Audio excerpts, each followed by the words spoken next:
Hello friends, I am here again with my puppy Valentine, who will hopefully behave herself so we can read this week's story.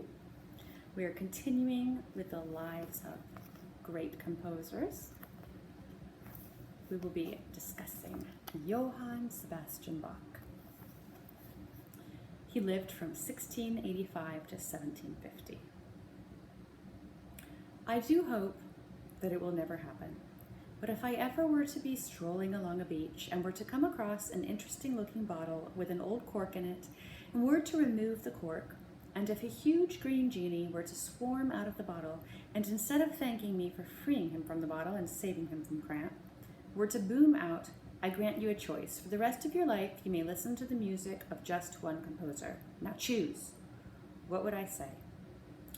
Well, I think that I would first point out very politely, maybe I'm old-fashioned, but I do believe in being thoroughly polite to fierce green monsters who are hovering menacingly over my head, that most genies freed from bottles would, as a rule, offer me 3 nice wishes, not one choice that would actually stop me listening to the music of hundreds of composers that I love.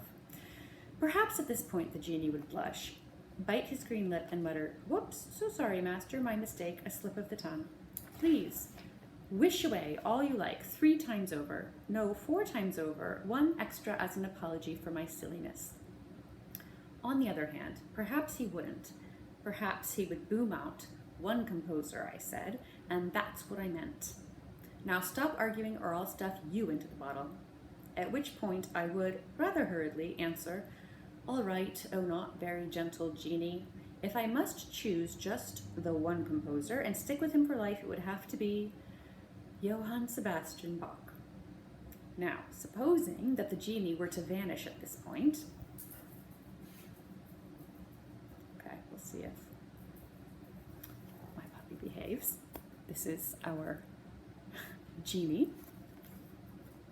Now, supposing that the genie were to vanish at this point, at which I'd heave a huge sigh of relief, a thoroughly charmless object in my humble opinion, and you were to take his place, and instead of floating over my head, you were to plant yourself squarely in front of me, fold your arms defiantly, and say, "Oh yeah? So what was so great about this Johann Sebastian Bach? And what was he like?" What would I say to that? Well, I'd probably shuffle a bit, look at my shoes, and then reply something like this. What was so great about him was his music. It is total genius. Every note that he ever wrote sounds completely right, and he wrote some of the saddest music there is, some of the happiest music, some of the most beautiful, the most exciting. Yes, you might interrupt. A touch rude, but let it pass. I'll let it pass. I was getting a bit boring, I know. But what was he like?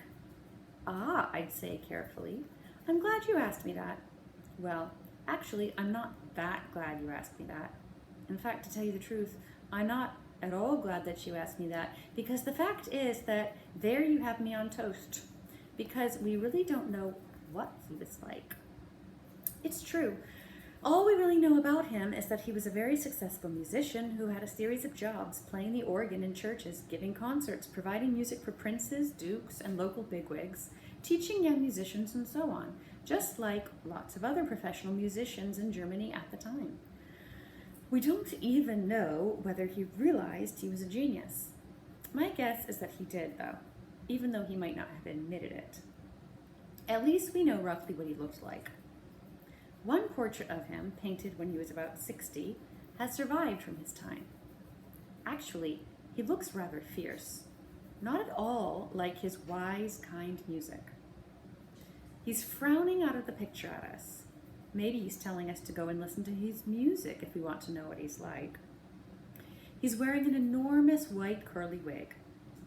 I bet he was bald underneath that wig. Bald Bach. And he's, plump. Well, filled.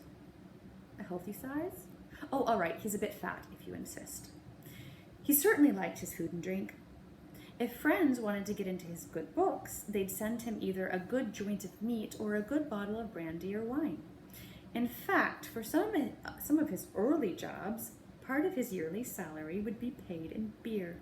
And when he shut himself away in his private studio to compose, he'd often take a bottle of brandy with him. I wonder how he kept his head clear enough to compose. Well, obviously he had no problem. And here's a picture of our composer writing away. Another thing that Bach liked, probably even more than his food and drink, was his family. He came from one of the most musical families of all time. His great-great-grandfather Bach,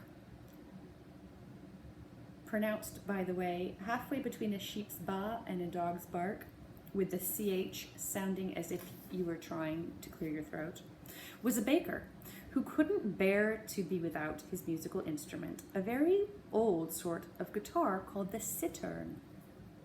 He used to take it into his bakery with him and play away to his heart's content while the corn was being ground into bread. His two sons caught the music bug and passed it on to their children, who passed it on to theirs, and so on. Over the next 50 years or so, more than 75 Bachs became professional musicians, more than 50 of them called Johann, and not one of them called Marmaduke, strangely enough. In the area where most of them lived, the word Bach came to mean musician. When our Bach Johann, Sebastian, was growing up, the whole family used to get together once a year for enormous parties. Being devout Christians, they'd start off by singing hymns. It's not surprising that one of Bach's favorite passages in the Bible is one that describes 288 members of the same tribe playing religious music together. When the serious stuff was over, though, they'd start to sing funny songs and would compose accompaniments to them as they went along and change the words and the notes to make each other laugh and generally have a grand old time. They didn't even need computer games to keep them amused. Ahem. Our Bach didn't do too badly in his contribution to the family. He had 20 children. Sadly, 10 of them died while he was still very young, very common in those days, but even 10 children isn't bad going, really. 3.5 of his sons became famous composers, too. Well, 3 of them were famous, 1 half famous. Bach had 2 wives, not at the same time, I hasten to add. The first, Maria Barbara, was his first cousin. I told you he liked his family. He was blissfully happy with her, and they had 7 children together. But one day, he got back from a long trip. It took much longer to get anywhere then because one had to travel everywhere by horse and carriage or on foot, and found out that his wife was dead.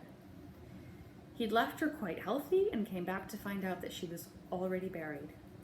No telephones then, so no way of warning him. What a shock. The next year, though, he got married again, this time to a non-relative, a singer called Anna Magdalena. He must have been wildly excited about the marriage. He spent 1/5 of his annual salary just on the wine for the wedding. Ask a grown-up to calculate what 1/5 of their salary would come to. Then ask them if they'd be willing to pay that just for the wine for one party. I can imagine their answer. Here's a picture of all of those barrels of wine.